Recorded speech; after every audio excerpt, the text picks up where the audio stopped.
Good morning, folks. Hope you're all doing well. Today we're going to be focusing on some passages from the book of John on a specific phrase, and that phrase is come and see. So this is used 4 times in the book of John. The first use comes in John 1:39, when 2 of Jesus' future disciples are sitting with John the Baptist, and he encourages them to go over to Jesus. And they come to Jesus and they say, "Rabbi, where are you staying?" And Jesus says, "Come and see." He invites them along to come and see and journey with him. The second use is when Philip has just become one of Jesus' disciples and he goes to get his friend Nathanael. He asks Nathanael to come and see this Messiah he's met. And then the third usage is in 4:29 with the woman at the well. After she realizes that Jesus is the Messiah, she runs off to the townspeople to proclaim, come and see a man who told me everything I ever did."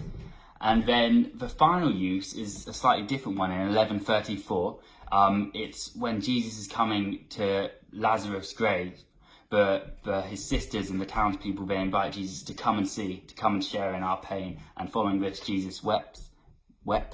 And then he also raises Lazarus from the dead, which is pretty cool. But yeah, so Professor David Ford says, when John repeats, note well. So you could probably talk for hours on each of these singular instances. For a bit of context, rabbis in the olden times, they used to say to Jews who would come to them with difficult questions, with things that were really on their mind, they'd invite them to come and see. It wasn't just an invitation to hang out. It was an invitation to come and see. Let's mull this over. Let's look at these difficult questions together and get the answers that at that time only the rabbi could give them. And in this time, when Jesus is using this phrase, the answers that only Jesus could share with people.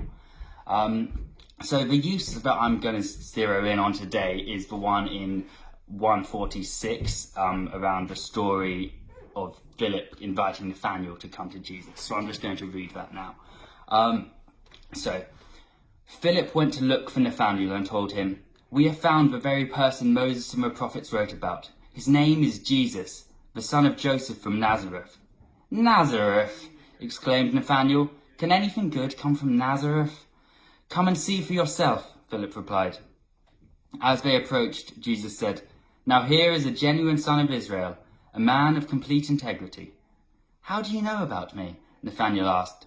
Jesus replied, "I could see you under the fig tree before Philip found you." Then Nathanael exclaimed, "Rabbi, you are the Son of God, the King of Israel." Jesus asked him, "Do you believe this just because I told you I'd seen you under the fig tree? You'll see greater things than this." Then he said, "I tell you the truth, you will see all heaven open and the angels of God going up and down on the Son of Man, the one who is the stairway between heaven and earth."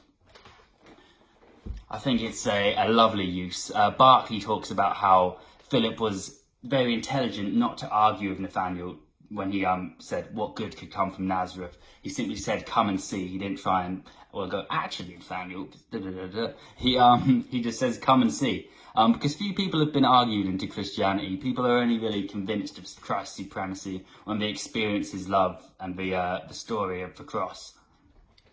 There's a great story of the agnostic Thomas Huxley, who he was friends with a lot of Christians, and one Sunday they were all off to church, and he invited the most overtly Christian, the most radiant of them all. He invited him to stay with him and tell him about his Christian faith. And his friend was like, "Oh, I don't really want to do that because you're just going to tear me apart with all your theological arguments." But Huxley was like, No, I don't want to argue with you. I just want you to tell me why you love Christ and what your Christian faith means to you. So his friend agrees to stay with Huxley and tell him about this. And by the end, it said he was in tears, and he said to his friend, "I would give my right hand if only I could believe that." And so it's this simple message of the cross. It just went straight to his heart. It wasn't any grand theological argument. It was just the simple presentation of Jesus, this notion of just come and see. D.T. Niles puts it as, Christianity is one beggar telling another where to find bread. It's a simple and beautiful thing of sharing the gospel.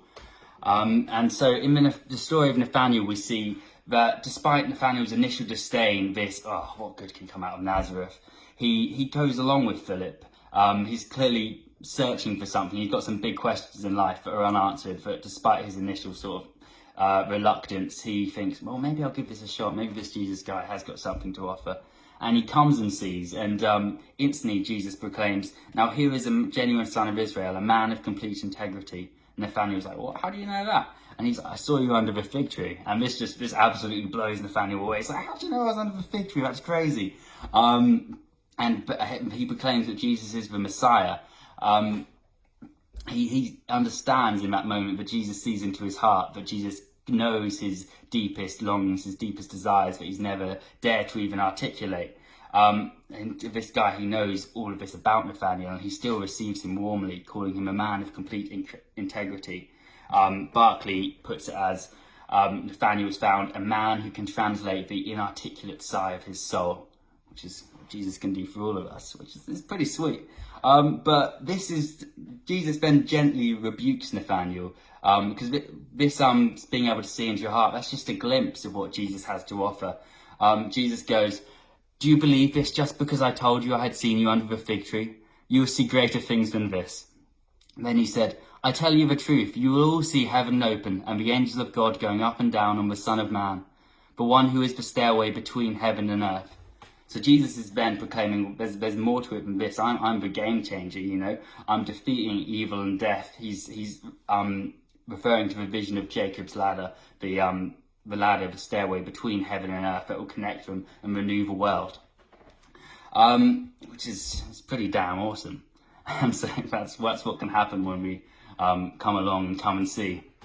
And I guess the obvious way for Christians today to invite people to come and see is for us to ask our friends, our family members to come to church. And clearly right now we're unable to do that, unfortunately. But that doesn't mean our relationships don't go on, but we can't still find different ways of proclaiming come and see, of broadcasting Jesus' love and showing, not just telling it to our friends and family members around it through our acts, our gestures, our words.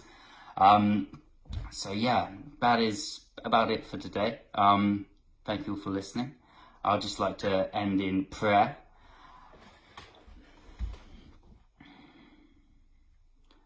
God, thank you that you invite us to come and see. That when we do come and see, we will find that not only do you know us deeply and intimately, and you can see into our hearts, Lord, but there's so much more to it than that you offer salvation, that the story of the cross rings true, and you do connect heaven and earth, Lord. I thank you for this beautiful vision and for the opportunities we still have in this hard time to invite others to come and see, to proclaim your love and broadcast Jesus' truth, Father. Amen.